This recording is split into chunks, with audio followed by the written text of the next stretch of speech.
diri. Dengan cara kenal diri kalian itu, eh, kalian akan kenal Tuhan. Ini jalan yang dipilih oleh Imam Al-Ghazali. Jalaluddin Rumi sama.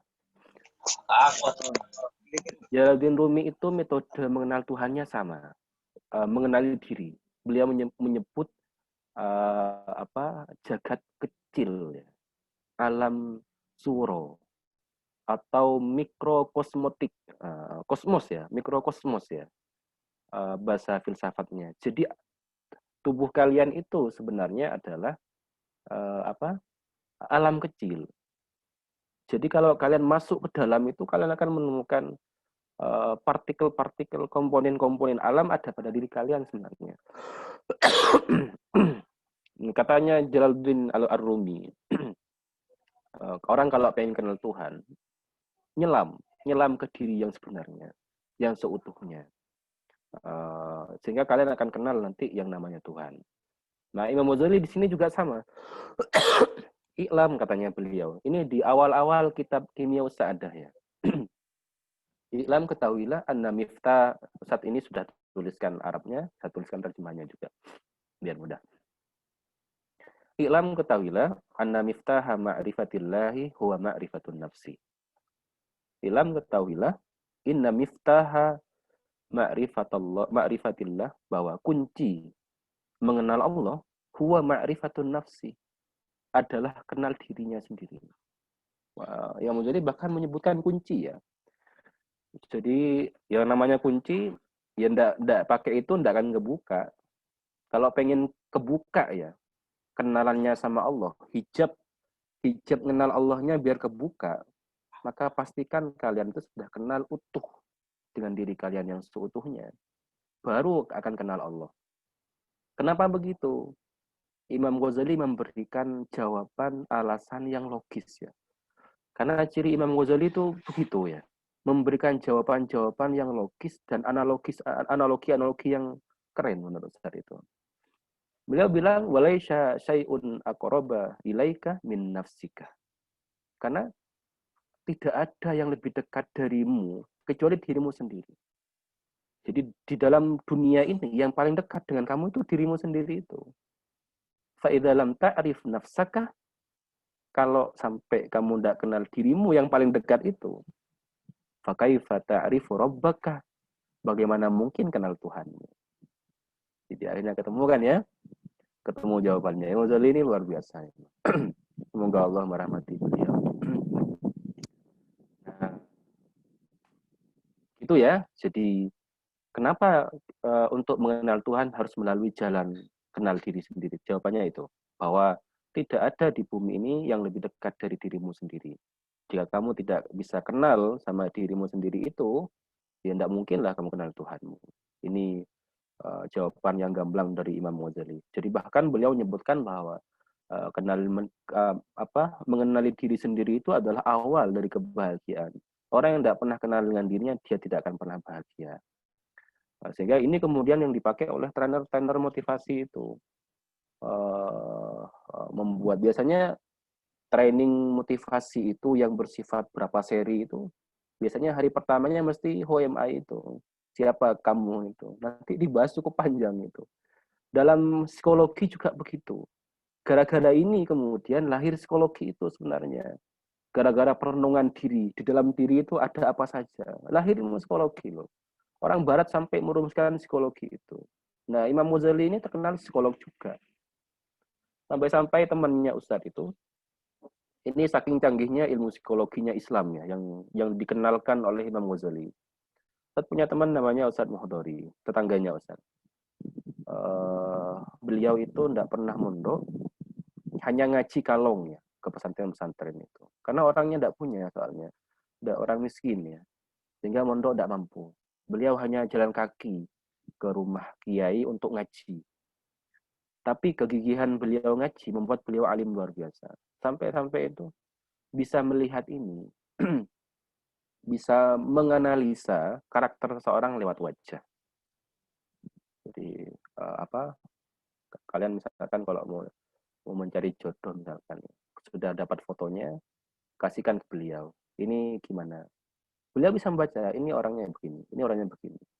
Ustadz pernah nanya itu, antum itu kok bisa begitu? Itu ilmu apa yang dipakai? Apakah ada ilmu mistisnya? Ataukah ilmu apa? Jawaban beliau, ini murni ilmu psikologi. Dan ini murni ilmunya Imam Ghazali, katanya. Sebenarnya psikologi umum ada, katanya. Orang kalau belajar psikologi umum sampai mendasar, itu ada sebenarnya. Tapi beliau bilang, sebenarnya Imam Ghazali saja cukup. Kalau kita membaca karya-karyanya Imam Ghazali secara utuh, kita akan bisa menilai orang dari segi wajah itu. Jadi apa yang ada di dalam hati ya, karakter sampai ke hati itu sebenarnya ada indikatornya di wajah. Katanya ulama dulu itu ada syair, latas alil mar'ah an khalaikihi fi wajhi syahidun an kulli khalaiki. Enggak perlu nanya ke seorang tentang akhlaknya, tentang karakternya. Enggak perlu ditanya. Fi wajhihi syahidun. Di wajahnya itu sudah ada saksi yang jelas ya. Ada indikator yang nyata an kulli khalaiki tentang akhlak-akhlaknya.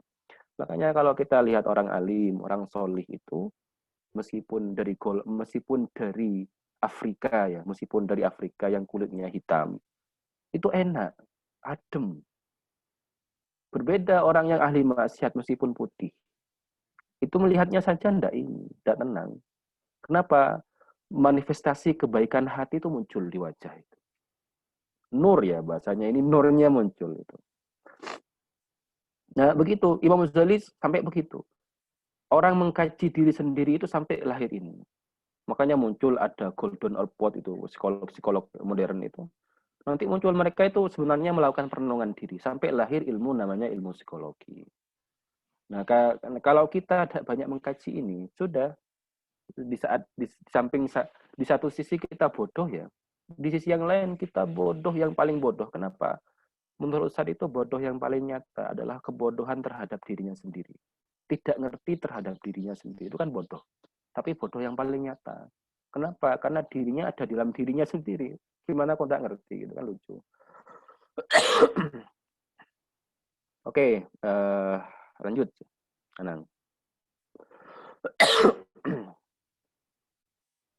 Nah, ini pertanyaan penting dari Imam Ghazali ya, rumus ya. Kalian kalau bingung membuat pertanyaan ini, Imam Ghazali membantu kita merumuskan pertanyaan. Di dalam kitabnya lagi ya, Kimia Sa'adah itu. Kalau kalian buat skripsi, buat makalah, kan ulasan pentingnya itu berasal dari rumusan masalah. Jadi pertanyaan itu penting ya, menentukan arah kehidupan kalian itu. Makalah kalian, artikel kalian, jurnal pun, skripsi, tesis, disertasi, itu berangkat dari rumusan masalah. Orang kalau tidak pernah membuat pertanyaan penting, dia tidak akan jadi orang penting nanti. Maka penting membuat pertanyaan-pertanyaan penting dalam hidup kalian. Nah ini, Imam Ghazali membantu kita membuat 5 pertanyaan penting. 1, Anda ini sejenis apa? Bahasanya Imam Ghazali itu, min ayyi jinsin anta. Anda ini sejenis apa? Oh, saya manusia, misalkan. Jawabannya harus cerdas ya, tidak boleh lugu. Oh, saya jenis manusia, Ustaz. Oh, itu selesai sudah perkara. Tidak ada penting-pentingnya kalau gitu. Jawabannya harus mendalam juga. Saya ini jenis manusia, Ustaz. Manusia yang lemah, yang Allah ciptakan dari apa? Dari sperma ya, yang hina. Dari tanah liat ya, komponen aslinya itu, partikel aslinya dari tanah liat. Jadilah manusia. Nanti sampai kepada keputusan bahwa saya ini orang hina, orang lemah, tapi diciptakan untuk nyembah Allah misalkan. Nanti ketemu dengan ayat laqad khalaqnal insana fi ahsani taqwim. Meskipun saya ini diciptakan dari yang hina, tapi bentuk saya ini adalah bentuk yang terbaik. Potensinya utuh gitu. Dikasih otak, dikasih akal, hati, fisik yang orang tidak punya itu. Sehingga kemudian muncul rasa mensyukuri fasilitas yang Allah, fitur-fitur ini ya. Fitur-fiturnya kan lengkap kalian itu. Fitur fisik, fitur hati, fitur akal. Sehingga kemudian muncul, oh ini saya diberikan begini sama Allah, sudah harus saya pakai seutuhnya. Jadi dipakai akhirnya. Dipakai untuk kebaikan tentunya. Jadi begitu ya cara menjawabnya. Menjawabnya harus universal, kasus komprehensif ya. Bahasa bahasa Arabnya itu kafah ya. Jawabnya itu tidak boleh parsial, tidak boleh sepotong-sepotong, harus utuh. Saya ini jenis golongan manusia apa? Ya manusia. Manusia itu gimana? Diciptakan oleh Allah, makhluk yang mulia. Itu nanti kemudian muncul tugas-tugasnya manusia itu apa? Nah, pertanyaan yang kedua, Anda ke tempat ini dari mana sebenarnya? Ketika dunia ini ya, ila hadzal makan min aina anta. Kata yang model itu. Anda ini lahir ke bumi, sebenarnya dari mana? Itu telusuri itu. Bagaimana proses nyambungnya dengan Nabi Adam nanti, kembalinya kemana? Innalillahi wa inna ilaihi raji'un. Prinsip bahwa saya itu adalah ilaihi raji'un, akan kembali ke Allah. Saya ini milik Allah, akan kembali ke Allah. Itu kemudian dijawab dengan apa ya? Dengan menyeluruh, kemudian diimplementasikannya dalam perilaku-perilaku yang pantas dengan jawaban ini. Itu pertanyaan yang kedua. Yang ketiga, untuk apa dicipta? Kalian itu diciptakan untuk apa? Kalau di surah Al-Bayyinah ya, "Wa khalaqtul jinna wal insan illa liya'budun." Bagaimana Allah diciptakan Allah menciptakan manusia itu hanya untuk beribadah. Nanti kan kalian mikir, dengan jawaban ini kan kalian mikir, loh saya itu manusia, Ustaz. Saya manusia biasa. Tidak mungkin ibadah 24 jam. Kan begitu nanti hasil dari jawaban ini. Padahal saya diciptakan untuk ibadah oleh Allah itu. Nah, terus saya kan tidak bisa, masa saya sholat terus 24 jam, ngaji terus. Itu kan pertanyaan-pertanyaan logis dari jawaban ini. Harus kalian jawab ini. Ini kalau dijawab kan nanti muncul bab 2, bab 3, bab 4, bab 5 kesimpulan nanti itu. Dari pertanyaan ini loh ya. Itu maksudnya pertanyaan berkualitas melahirkan jawaban berkualitas. Gimana misalnya? Saya dulu sering ngajari ngakalinya adalah manajemen hati, manajemen niat. Oh, kalau tidur kan bukan ibadah, Ustaz. Sedangkan kita perlu tidur. Katanya terutama di zaman pandemi ini biar imunnya bagus minimal 8 jam standarnya. Loh, 8 jam enggak ibadah berarti, Ustaz. Gampang, niat, manajemen niat. Sebelum tidur baca doa kemudian niat. Ya Allah, saya mau tidur. Saya niat tidur biar tubuh saya sehat. Biar saya nanti bangun tahajud lebih segar. Loh, itu sudah jadi ibadah tidurnya itu. Main bola, Ustaz saya suka main bola dan itu jelas bukan ibadah. Terus gimana biar saya masuk ke tujuan tadi ini, bahwa saya diciptakan hanya untuk ibadah? Ya sudah, mulai saja niat. Main bola pakai niat, masang sepatu, bismillah, saya main bola niat menjaga kesehatan tubuh, niat mensyukuri nikmat kaki. Banyak itu. Niatnya banyak. Ustaz dulu sering ngajari, perbanyak niat yang bagus dalam satu kegiatan karena pahalanya tergantung niatnya. Satu pernah dengar Habib Umar bin Hafidhullah itu. Beliau merumuskan niat nikah sampai 60-an kalau nggak salah. Niat nikah itu sampai 60-an. Niat menjalankan sunnah Rasul, niat memperbanyak keturunan umat Nabi Muhammad, niat menafkahi istri anak, niat menyalurkan syahwat ke jalan yang halal. Banyak itu. Pahalanya diganjar sesuai dengan niatnya. Loh, kalau kalian berangkat kuliah enggak bawa niat apa-apa sudah.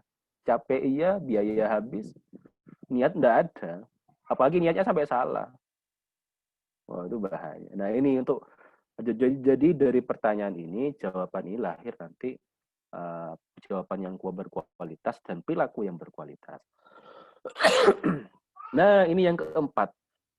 Pertanyaan pentingnya. Dengan apa Anda bahagia? Bi'ayyi syai'in sa'adatukah, katanya Imam Ghazali. Apa saja yang bisa membuatmu bahagia? Ini penting dijawab. Para filsuf Yunani Barat zaman dulu itu menjawab ini rumit ya. Karena bahagia orang itu tidak sama. Bahagia itu relatif soalnya. Kalian ada yang jawab, orang Barat jawabnya, oh bahagia itu kalau punya pacar. Kalau kalian bukan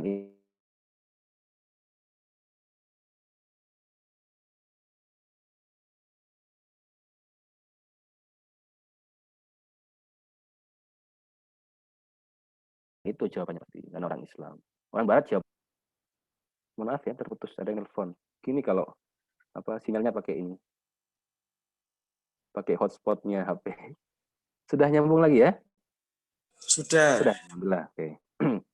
Jadi saat matikan tadi teleponnya. Jadi saya mana tadi? Nah, kebahagiaannya. Dengan gimana caranya kamu bahagia? Itu rumuskan lo ya. Bahagia yang sebenarnya lo. Orang Barat kalau jawab misalkan ya, saya bahagianya kalau punya pacar. Iya tah itu. Nanti teruskan jawabannya. Oh saya tuh bahagia kalau ini Ustaz, kalau hafal Quran. Iya tah, yakin gitu. Orang Barat misalkan, saya bahagia kalau punya pacar. Iya tah. Nanti kalau putus gimana? Tak jadi sedih. Oh enggak bahagia berarti. Punya pacar itu enggak bahagia. Cari bahagia yang kalau ditanya terus, di eyel gitu pertanyaannya, nanti tidak akan ketemu alasan tuh tidak bahagia. Nah sama juga sengsara itu juga gitu. Kalian kan sudah hidup berapa tahun ya? Belasan, sudah mau 20 tahun, 20-an ya? Sudah 20 tahun.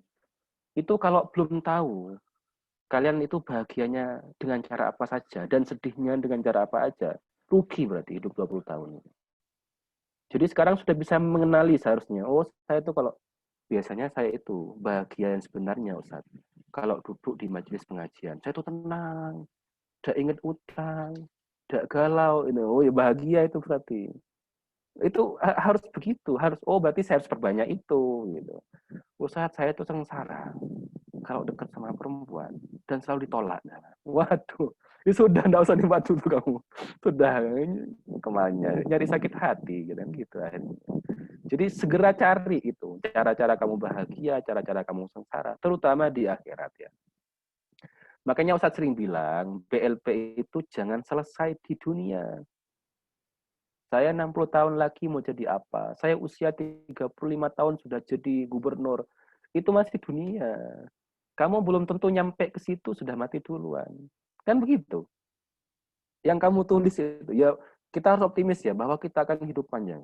Bagian dari doa. Cuman kita harus yakin juga bahwa usia-usia itu belum tentu tercapai oleh kita. Yang pasti tercapai itu kehidupan setelah mati. Maka BLP-nya harus sampai setelah mati. Contohnya, Ustaz BLP saya, cita-cita saya kalau mati, pengen matinya di masjid.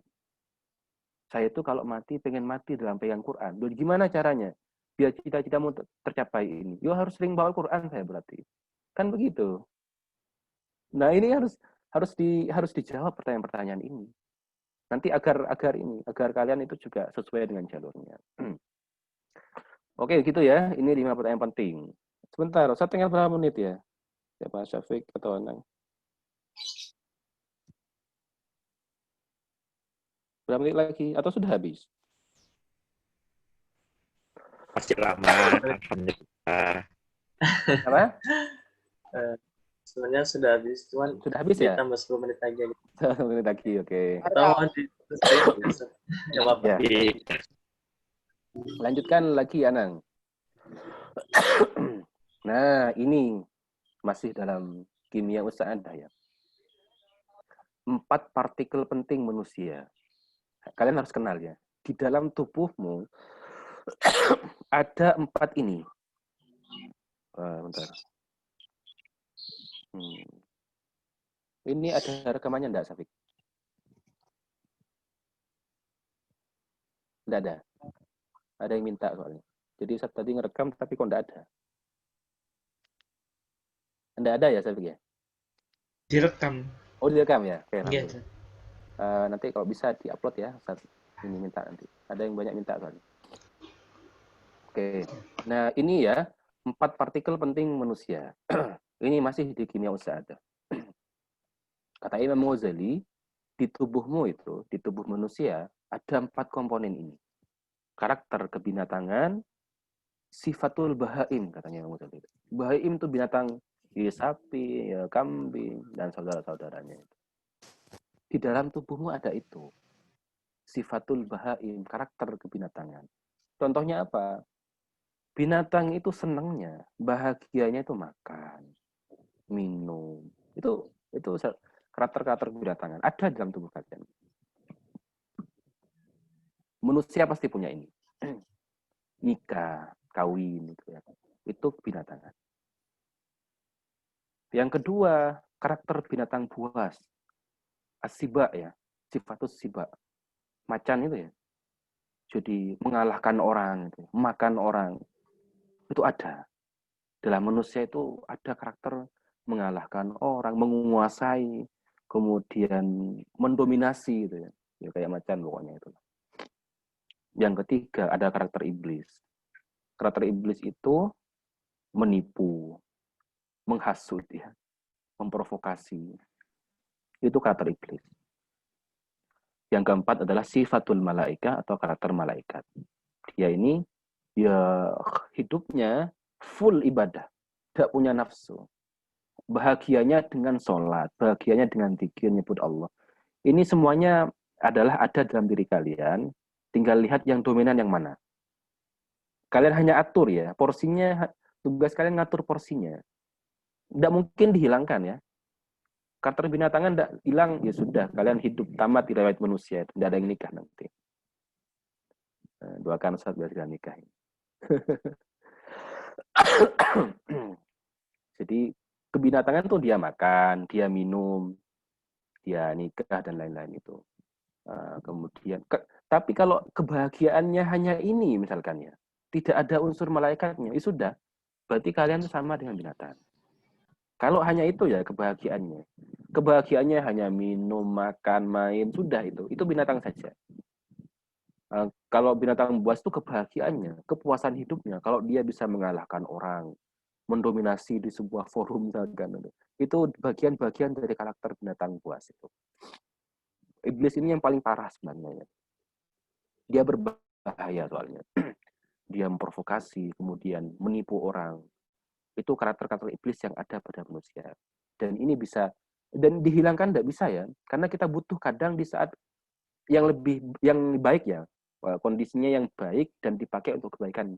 Ini juga bisa. Politikus ya, yang Islam, dia kan berada di kondisi yang sangat keras itu. Itu kalau tidak pakai gaya strateginya iblis itu tidak bisa. Mereka cerdas, iblis itu cerdas, pantang menyerah.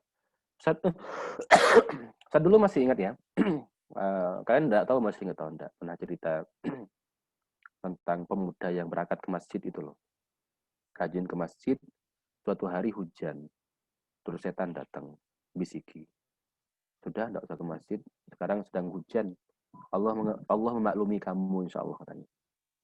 Ini setan ya, nasihatnya baik, tapi dia pengen menggagalkan orang pokoknya dengan caranya dia pokoknya.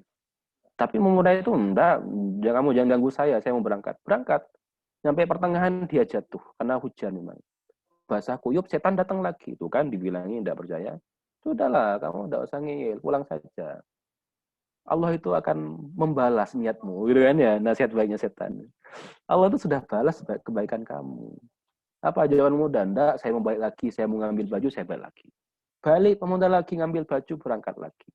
Nyampe melebihi separuh perjalanan, dia jatuh lagi. Setan datang lagi, ngetawa itu kan. Ngeyel sih kamu. Coba kamu pulang saja. Sudahlah, Allah itu maha memaklumi, maha memaafkan dan lain-lain. Tapi pemuda itu berangkat lagi. Yang ketiga, dia mau nyampe ke masjid. Sudah hampir nyampe masjid ya. Kan tidak mungkin ya pemuda itu jatuh di pertengahan lagi kan, dia pemuda itu orang mukmin itu kan tidak boleh jatuh di lubang yang sama gitu, katanya Rasulullah. Kan lucu, dia tadi jatuh di situ, besoknya jatuh di situ lagi. Itu bukan orang mukmin katanya Rasulullah. Dia tidak pernah belajar berarti. Pemuda ini sudah mau nyampe ke masjid, jatuh ya, sudah miring 300 berapa derajat lah gitu. Sudah mau nyentuh tanah slow motion gitu ya. Tapi setelah itu ada sosok makhluk yang menyelamatkan dia. Tangannya ditarik dan dibawa cepat kilat ke masjid. Sekejap mata dia sudah ada di masjid, tidak jadi jatuh. Pemuda ini heran, kamu siapa kok nolong saya? Sudahlah, tidak usah nanya-nanya. Kamu kan tujuannya ke masjid katanya. Tidak bisa. Kamu jawab siapa kamu? Ya sudah, kalau kamu saya jawab, saya setan. Enggak mungkin kamu. Mana ada setan berbuat kebaikan katanya. Lihat jawabannya. Jawabannya setan. Itu kan kamu udah percaya? Sini saya jelaskan. Kamu tadi ke masjid, pertama jatuh, dosamu diampuni gara-gara jatuhnya itu. Kamu berangkat ke masjid lagi. Yang kedua, jatuh lagi. Dosa-dosa keluargamu diampuni. Loh, kalau kamu sampai jatuh yang ketiga, dosa-dosa tanggamu lah yang diampuni. Rugi saya ngajak mereka berbuat dosa, hanya gara-gara kamu jatuh, terus dosa-dosanya diampuni. Wah, rugi saya. Hitung-hitungannya rugi. Ya sudah saya tolong kamu aja. Biar nggak jadi diampuni dosa-dosa tangga-tanggamu. Jadi setan itu ini baik, ya. Terlihat baik, tapi dia menghitung, dia dapat keuntungan yang lebih besar setan itu. Nah, dari karakter iblis ini kita belajar sebenarnya. Yang itu ya, yang kita belajar. Yang baik temantang menyerah gitu ya. Nah, karakter malaikat itu begitu. Nah, orang kalau mau bahagia, yang sebenarnya ini diatur porsinya. Kebinatangan, dia makan, minum. Tadi niatnya harus baik. Niatnya biar menguatkan ibadah, menguatkan fisik, dan lain-lain. Binatang buas hanya dipakai untuk hal-hal yang sangat urgent dan lain-lain. Jadi begitu ya. Nah, yang terakhir, masuk saja, saya percepat aja. Next ya, Anang. Nah, yang terakhir, apa yang bisa menghalangi kalian dari mengenal diri kalian? Hawa nafsu ya. Hawa nafsu itu bisa menghalangi kalian kenal diri kalian itu. Dosa. Dosa itu semakin banyak. Katanya Rasulullah itu, dosa itu bintik hitam. Semakin banyak bintik hitam di hati, kalian semakin tertutup dari mengenal diri. Sudah kandung banyak, Ustaz, dosanya gimana? Itu tobat. Saya takut ngulangi lagi, Ustaz. Tobat. Loh, kalau besok ngulangi lagi, Ustaz, emang kamu yakin besok masih hidup? Gitu aja jawabannya. Jadi tobat sekarang. Sekarang tobat. Meskipun besok khawatir ngulangi lagi, sudah, itu setan saja itu. Tidak apa-apa. Kemudian, apalagi hasrat mengalahkan orang. Itu bisa menghalangi diri sendiri. Gengsi, label.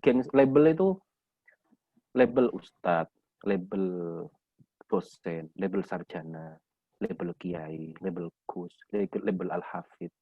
Itu menghalangi mengenal diri biasanya. Oh, saya itu hafid, mosok duduknya di sini misalkan. Oh, itu menghalangi kenal diri itu. Padahal kamu itu duduk di mana aja enjoy. Tapi gara-gara kamu bergelar al-hafid, gara-gara kamu bergelar ustadz, kamu udah malu ditaruh tempat duduk di belakang. Oh, saya kok ustadz kok taruh di belakang. Itu menghalangi ya, gengsi, label, topeng, dan lain sebagainya itu. Katanya Pak Gede Prama itu, orang yang hidupnya susah itu orang yang keberatan memikul beban label, topeng, gengsi, dan lain-lain. Orang yang bahagia itu yang lepas dari itu semuanya. Jadi itu ya, teman-teman sekalian yang bisa Ustadz bahas. Mohon maaf kalau agak cepat ya, karena waktunya tidak banyak. Nanti sebagai bentuk permintaan maaf Ustadz yang sudah salah kemarin, kalau memang kalian tertarik, tidak apa-apa dibuat ngaji, forum ngaji kajian kimia usahadah itu tidak apa-apa. Kalau memang banyak yang tertarik ya, mumpung pandemi ya, sehingga bisa. Ustadz bisa, waktunya malam itu sangat bisa. Tinggal nanti diatur waktunya ya. Misalkan kalau mau, kalau enggak apa sebagai bentuk ini. Itu ya, kurang lebihnya mohon maaf. Semoga berkah dan bermanfaat. Amin ya rabbal alamin. Wallahu a'lam bishawab. Wassalamualaikum warahmatullahi wabarakatuh. Waalaikumsalam warahmatullahi wabarakatuh. Saya ucapkan terima kasih banyak kepada Ustaz Jazuli yang telah memaparkan materi. Selanjutnya yaitu untuk sesi diskusi, sesi bertanya kepada teman-teman yang ingin bertanya secara langsung, mungkin bisa di-raise hand ya. Ada ini, direction itu ada stiker raise hand, mungkin bisa digunakan untuk teman-teman yang ingin bertanya secara langsung.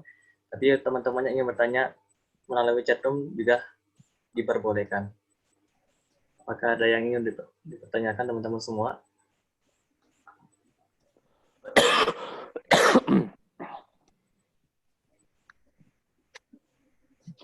Ini mahasiswa banyak pertanyaan biasanya. Kalau nggak nanya, pindah kembali lagi ke SMP, ke SMA, CM.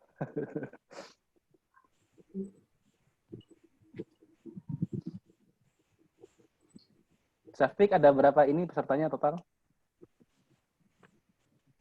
Sekarang ada 30, tadi ada sekitar 33. Alhamdulillah. Seperti itu, mungkin saya ingin bertanya terlebih dahulu ya. Syafiq yang nanya. Ya, Oke, Mungkin pertanyaan saya terkait dengan apa ya, reaksi emosional ya. Kadang kan Ya. kalau orang punya emosi kan punya karakteristik masing-masing. Zat. Kadang-kala ketika kita mengetahui diri kita, misal ketika kita punya sesuatu yang memang itu apa ya, dalam tanda kutip punya ciri khas yang lain atau hal yang lebih, itu sebuah kerendahan hati itu hilang karena kelebihan kita gitu. Nah, kadang-kala juga andai kata pas kita berada di posisi yang memang itu berdasar apa ya, dalam tanda kutip kompetitif, itu kan apa ya, kadang baiknya kita tetap apa memelihara suatu sifat rendah hati untuk menjaga harga diri. Kadang-kala kita juga itu gimana caranya ya, saya juga tidak boleh kalah di ladang kompetitif itu. Nah itu kalau dari Ustadz sebaiknya kita tetap dalam menjaga diri kita di harga diri dalam merendah hati, atau ya apa ya, seusaha mungkin kita lebih kompetitif sehingga rasa emosional rendah hati itu kadang kita ini kalahkan gitu. Seperti apa Ustaz? Karena dari Ustaz. Ini langsung dijawab ya? Iya, langsung jawab aja Ustaz. Ya, alhamdulillah. Jadi marah itu, emosi itu manusiawi ya. Yang pertama, komponen yang wajib ada di dalam manusia itu emosi marah. Kalau tidak marah itu berarti tidak normal kemanusiaannya. Jadi dia punya sifat marah. Cuma kita itu yang baik itu, orang yang baik itu bisa memanage emosinya.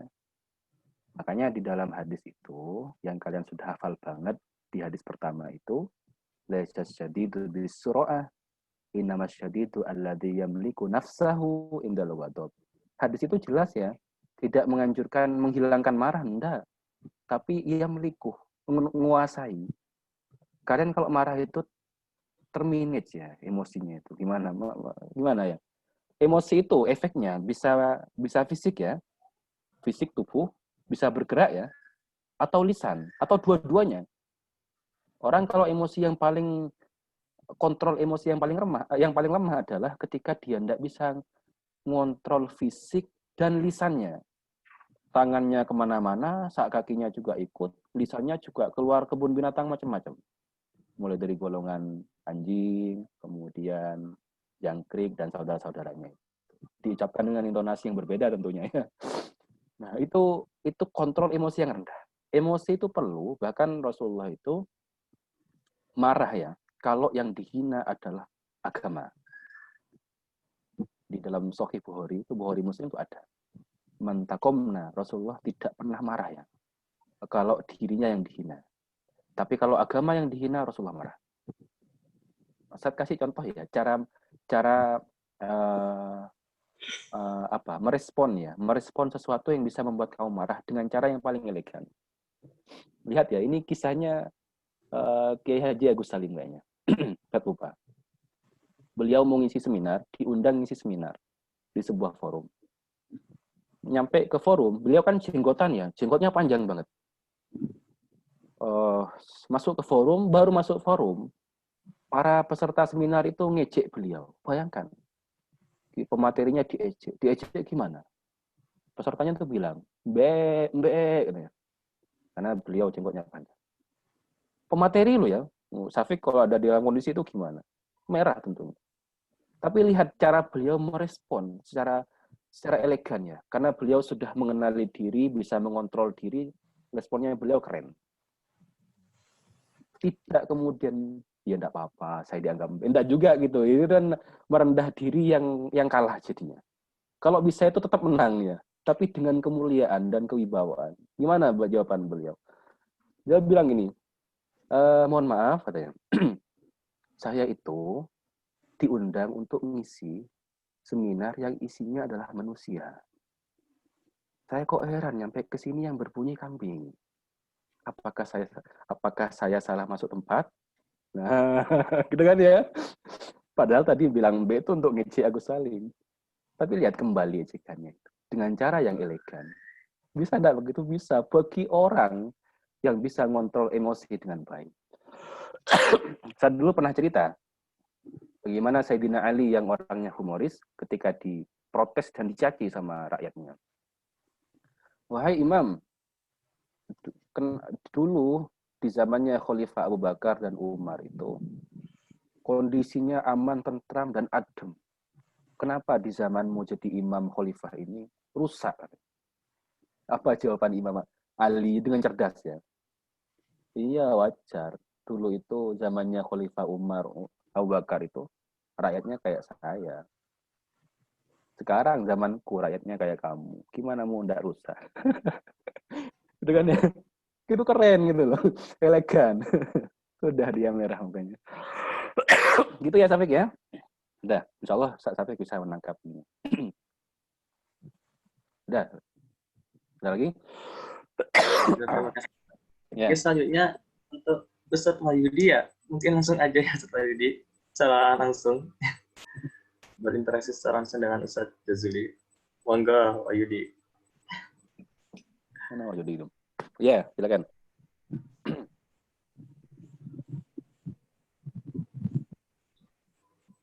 Wahyudi.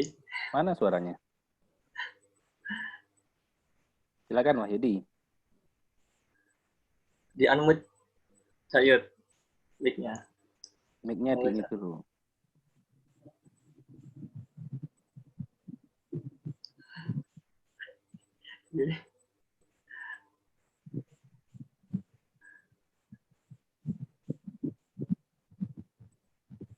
Mana? Hilang dia. Tuh gambarnya jadi patung, nggak bergerak. Kayaknya mau ambil posisi tuh dari kondisi. Yang lain dulu. Kalau Wahyudi belum ini. Oh ya. Dari Haki ya.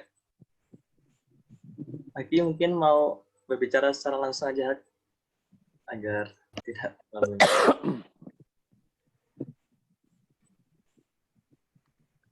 Itu yang pertanyaan via mau dibaca. chat itu gimana? Dalam Ustaz? Pertanyaan yang kayaknya ada banyak pertanyaan di chatting. Iya. Pertanyaannya Kak Wahyudi minta dibacakan Kak Safik. Oh, dibacakan. Ngalong dia.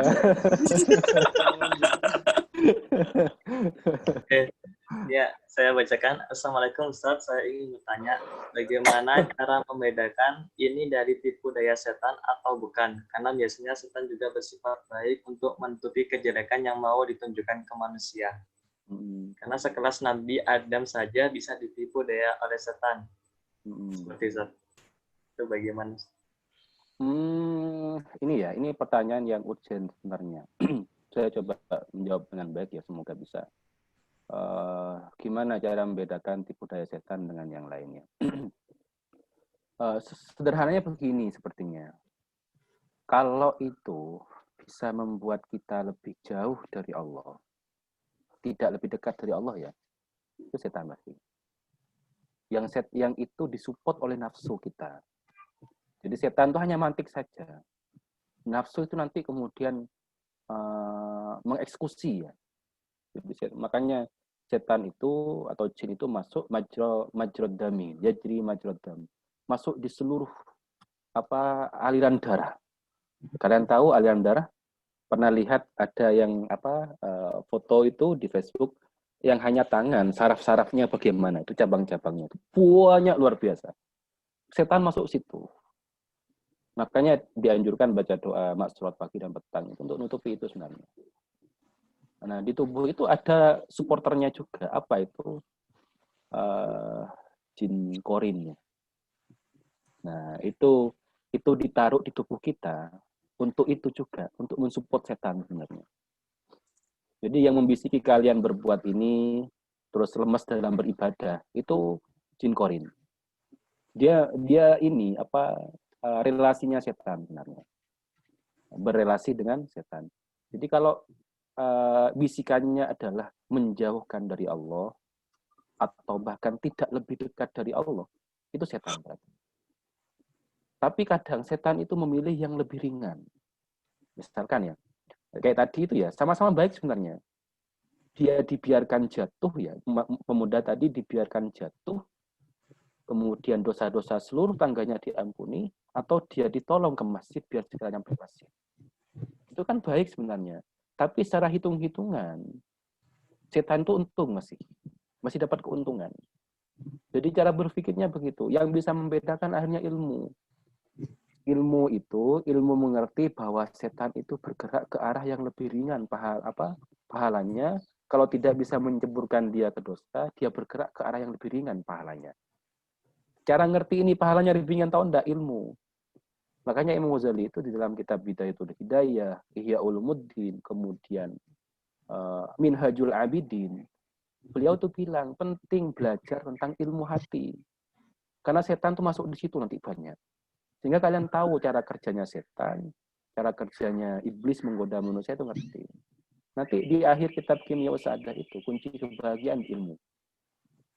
Kalau tidak punya ilmu susah. Tidak punya ilmu tentang kondisikan hati, tidak punya ilmu tentang bagaimana cara menaklukkan setan, hati dan lain-lain itu tidak akan bisa. Intinya akhirnya ilmu. Gitu ya Wahyudi ya. Semoga bisa menjawab. Ada lagi? Ya, Ustaz. Baik, Pak Yudi sudah puas. Suruhnya Pak Yudi sudah puas ya? Atau... Ya, senyumnya senyum puas itu kayaknya. Oke, mantap. Semoga aja. Ya, dari pertanyaannya Kak ya, Anas Zidi. Assalamualaikum warahmatullahi wabarakatuh. Selamat siang Ustaz Zudi. Terima kasih banyak atas penyampaian kajian yang sangat menarik. Afwan tidak bisa bertanya secara langsung. Oh ya, tadi kebetulan kalau tidak salah dengan Ustaz sempat bahas apabila merasa pernah maksiat dengan dosa kadar berapapun jalan satu-satunya ialah bertobat. Dan kalau salah lagi berusaha tobat kembali. Kemudian di lain melalui cerita pemuda pergi ke masjid yang ditolong setan tadi, Ustaz mengingatkan pula namun dengan hal yang berbeda bahwa pemuda mukmin apabila jatuh di lubang yang sama itu justru tidak belajar karena melakukan kesalahan yang sama. Nah, kira-kira Ustadz apabila ada pemuda pernah merasa maksiat dengan dosa besar, berusaha tobat, namun terngiang-ngiang perbuatan maksiatnya terus-menerus sampai susah mengendalikan diri untuk kukuh pada tobatnya, apakah solusinya harus berkumpul dengan lingkungan yang baik atau memaksa diri agar berkumpul dengan orang-orang baik tadi? Sekian, terima kasih Ustadz. Afwan tidak bisa bertanya langsung. Oke. Ustadz pertanyaannya. Jawabannya sebenarnya sudah ada ya di pertanyaannya itu. Solusi paling mudah untuk meninggalkan maksiat itu. Tadi kan tidak boleh jatuh ke lubang yang sama. Kalau dia berulang-ulang maksiat berarti dia tidak pernah belajar. Dari pengalaman itu ya. Seharusnya dia belajar muhasabah ya. Tadi itu ma'rifatun nafsi itu, mengenal diri itu diantaranya adalah muhasabah sebenarnya. Muhasabah, refleksi diri ya. Dia tidak jatuh ke dalam lubang yang buruk yang sama ya. Entah itu bersifat maksiat atau kegagalan. Ya kalau misalkan jatuh lagi sudah bangkit saja. Yang penting dia harus ada usaha untuk belajar itu. Yang kedua, untuk mempermudah dia berhenti dari maksiat, memang tobat saja tidak cukup ya. Dia harus mencari komunitas yang membuat dia mudah bangkit dalam kebaikan.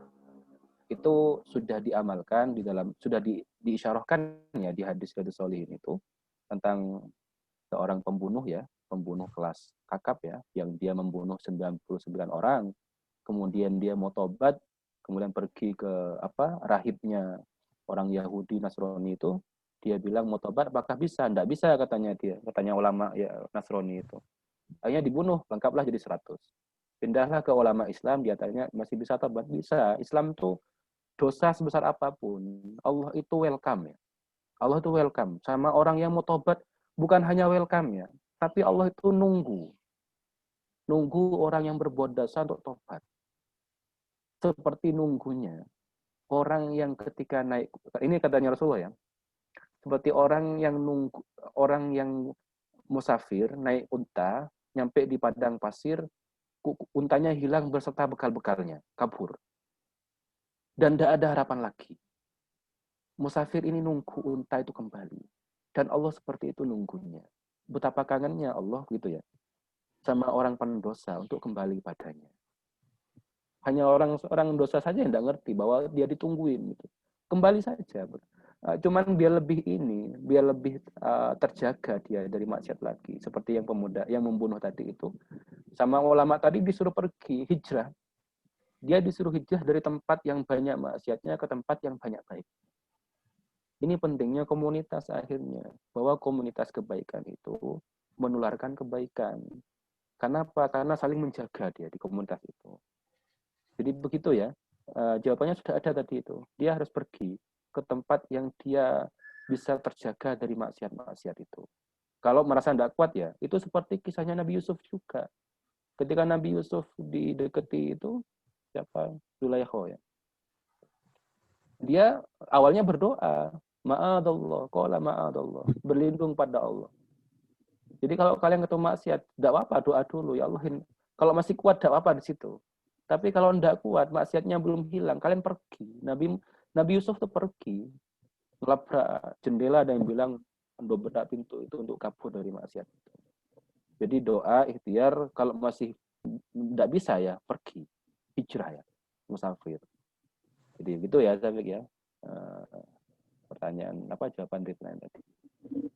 Silakan. Ya, terima kasih Ustaz. Mungkin pertanyaan selanjutnya dari Agisna ya. Secara langsung, monggo Agisna. Assalamualaikum Ustaz. Assalamualaikum. Yes.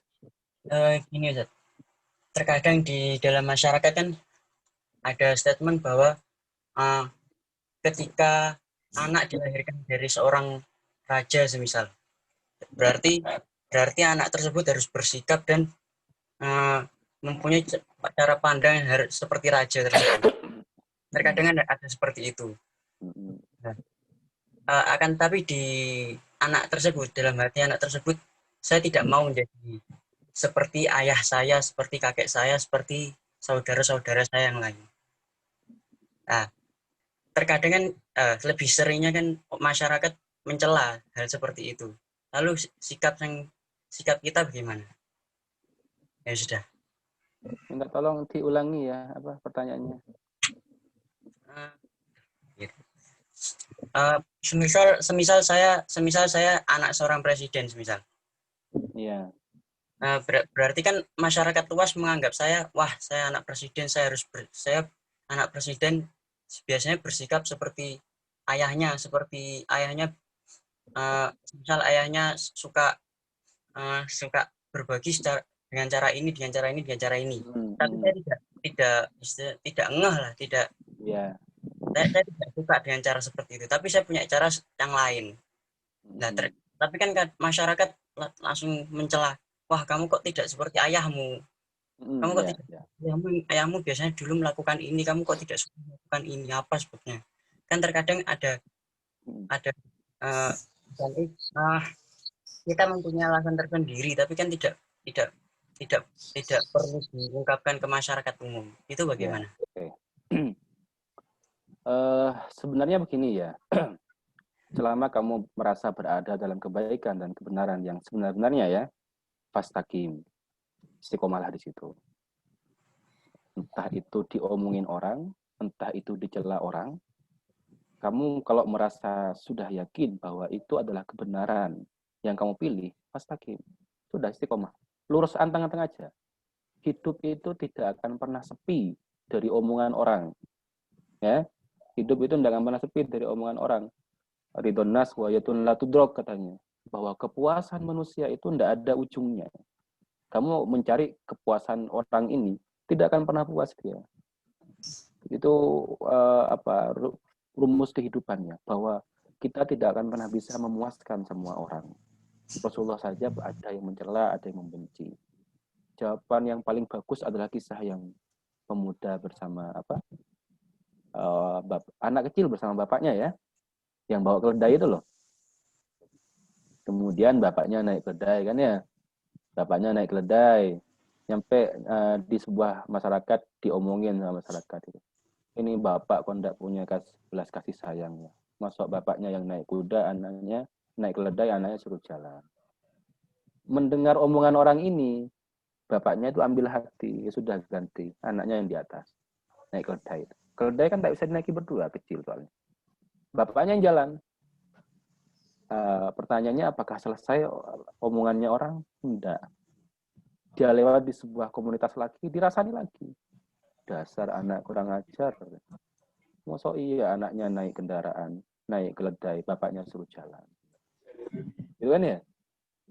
Atau bisa jadi yang lain bilang, ini bapaknya tidak ngajari etika sama anaknya ini. Masa anak yang di atas? Udah, bapaknya ambil hati lagi, diturunkan dua-duanya. Akhirnya keledainya dituntun, tidak ditumpangi. Coba pertanyaannya, apakah selesai omongannya orang? Enggak. Nyampe di sebuah komunitas lagi, dibicarakan lagi. Ini bapak dan anak ini gebleganya.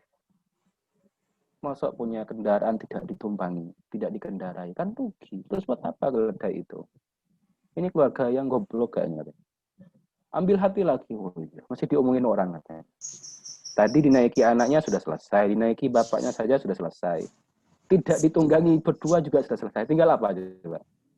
Dinaiki berdua. Ini yang terakhir nih, sudah naiki berdua saja nih. Selesai? Belum.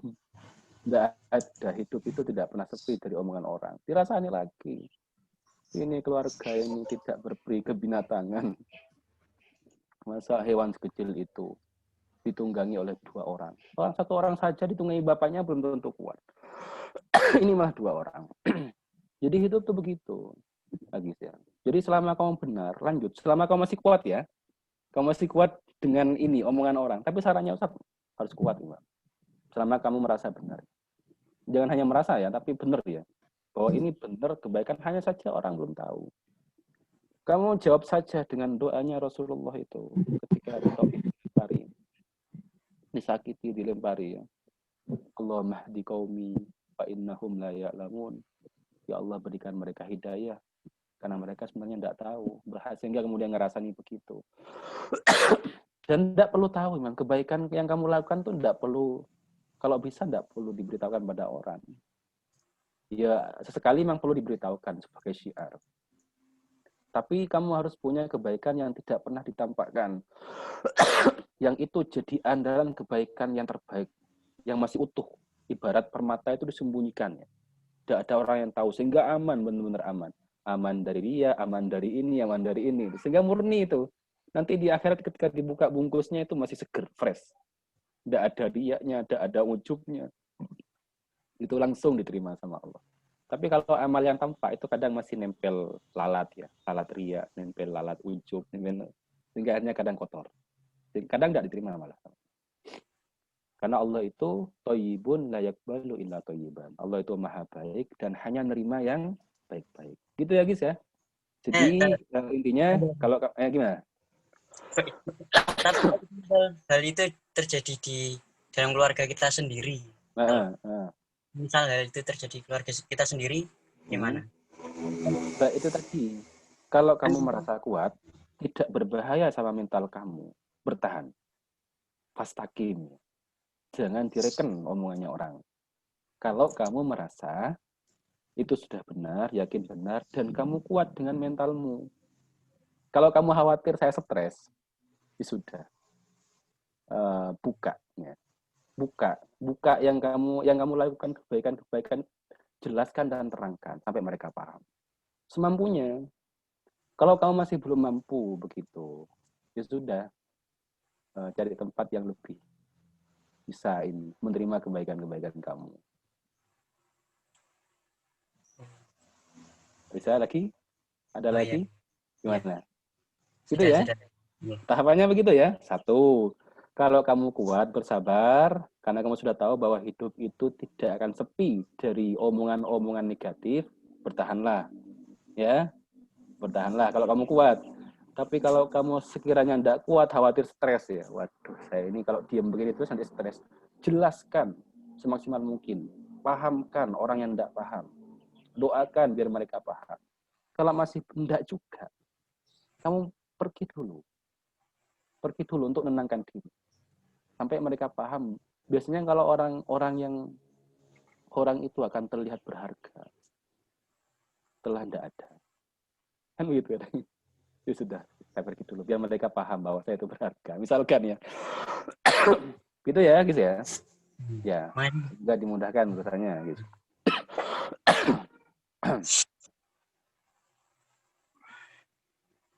Terima kasih ya. Sudah mau duhur, Safi? Oh iya di sana Sudah 12 ya. Nanti pertanyaan yang lain biar kamu rangkum via apa gitu, nanti usahakan saya jawab ya. Semampunya Ustaz. Ustaz soalnya masih di rumah, jadi Ustaz harus banyak waktu dengan ibu ya. Nanti Ustaz usahakan sempatnya untuk Pak. Ustaz. Jadi untuk teman-teman yang bertanya, mungkin dari Arifin, kemudian dari ini, Akmal Rehan, kemudian juga dari Wahyudi yang kedua kalinya, mungkin bisa ini ya, bisa dijawab nanti dari apa ya, melalui dari saya. Ya, kamu WA-kan ya Ustaz? Ya, tanya direspon, kemudian nanti mungkin saya berikan kepada Ustaz usahakan jawab lewat voice note nanti ya. Apa pertanyaan-pertanyaan yang dikirim situ. Terima kasih, Ustaz. Oke, karena kita berada di akhir sesi diskusi ya, akhir sesi kegiatan pada bulan ini. Sebelum kita mengakhiri acaranya, mungkin kita ada doa, Ustaz. Oh ya. Kita berdoa ya, semoga yang pertama semoga kita semuanya diberikan kesehatan ya. Keluarga kita di rumah semuanya diberikan kesehatan dan semoga rakyat Indonesia sehat semuanya dan wabah ini segera diangkat dari Indonesia khususnya dan secara umum dunia ya. Dan semoga kalian semuanya dijadikan hamba Allah yang solih, yang cendekiawan ya, yang muslim, yang bermanfaat untuk dunia ya, dunia dan umat Islam khususnya, dan rahmatan lil alamin. Ala hadiniyah wa ala kulli niyatin sholihah wa ila hadratin Nabi Mustafa Muhammad sallallahu alaihi wasallam. Al-Fatihah. A'udzu billahi minasyaitonir rajim. Bismillahirrahmanirrahim. Alhamdulillahirabbil alamin arrahmanir rahim maliki yaumiddin. Iyyaka na'budu wa nasta'in ihdinas siratal mustaqim siratal ladzina an'amta 'alaihim ghairil maghdubi 'alaihim waladdallin. Amin. Bismillahirrahmanirrahim. Alhamdulillahirabbil alamin hamdan yuwafi ni'amahu wa yukafi mazidah ya rabbana lakal hamdu kama yanbaghi li jalali wajhika wa 'azimi sultanik. Allahumma shalli wa sallim ala sayyidina Muhammadin al-Fatih lima ughliqa wal khatimi lima sabaqa nasrul haqqi bil haqqi wal hadi ila siratikal mustaqim wa ala alihi wa sahbihi haqqa qadrihi wa miqdarihil 'azim. ربنا اغفر لنا ولوالدينا وارحمهم كما ربونا صغارا اللهم اجعلنا وتلاميذنا من أهل العلم والخير ومن أهل الصلاة ومن أهل العبادة ومن أهل الزكاة ومن أهل الجهاد ومن أهل القرآن ومن أهل السنة ومن أهل الفقه ومن أهل لا إله إلا الله محمد رسول الله صلى الله عليه وسلم اللهم اجعلنا وإياهم من السعداء اللهم اجعلنا وإياهم من السعداء والصادقين والمتقين والمؤمنين والحافظين فروجهم برحمتك يا أرحم الراحمين ربنا اللهم افتح علينا فتوح العارفين وفقهنا في الدين ونوّر بصائرنا بأنوار الإيمان والعلوم والعرفان واليقين وتقبل جميع أعمالنا وأقوالنا خالصا لوجهك الكريم بمنك وجودك وكرمك وإحسانك يا أرحم الراحمين يا الله يا رحمن يا رحيم.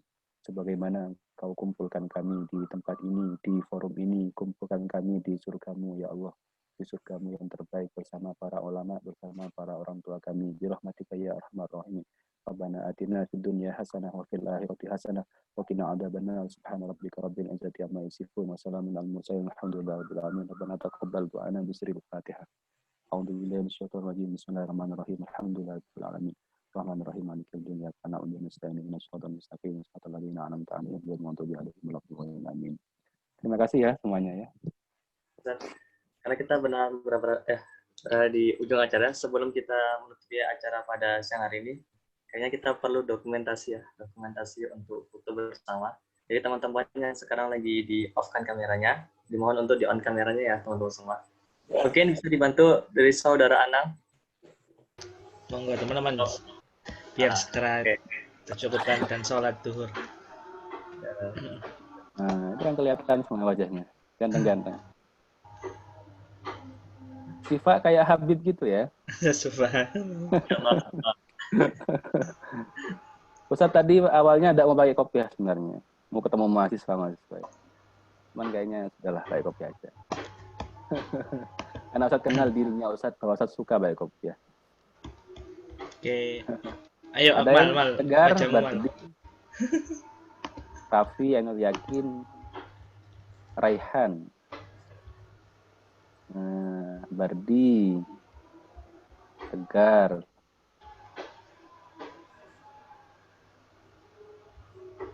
itu berarti gitu.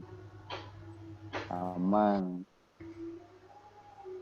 Oke, teman-teman yang lain, Aki Daru Mana Rizky Daru? juga, Daru ini imam besar ini. Rafli, monggo on kameranya karena kita akan di sesi foto dokumentasi foto bersama. Oke, sudah ya. 1, 2, 3. Sekali lagi. 1, 2, 3. Sampun Mas Syafiq. Ya. Oke, terima kasih banyak Ustadz Iya, sama-sama. dari beberapa pencerahan kemudian diskusi yang memang mengenalkan kembali diri kita sebagai makhluk untuk memberikan persembahan yang terbaik yaitu kepada Tuhan yang Maha Esa atau Allah Subhanahu wa taala bertulisan. Kemudian juga memberikan kita beberapa eksplorasi ya terkait dengan apa yang perlu kita butuhkan, kemudian apa yang perlu kita perbaiki nantinya, kemudian apa yang perlu kita siapkan sehingga kita menjadi hamba-hamba yang sangat dirahmati oleh Allah, kemudian yang juga dicintai oleh Allah Subhanahu wa taala. Mungkin saya tutup, saya selaku moderator pada siang hari ini. Mohon maaf apabila ada beberapa kata yang kurang berkenan, kemudian banyak salah ucapan juga, mohon maaf sebanyak-banyaknya. Sekian dari saya, kami. Wassalamualaikum warahmatullahi wabarakatuh. Waalaikumsalam. Terima kasih banyak. Terima kasih Ustaz. Iya.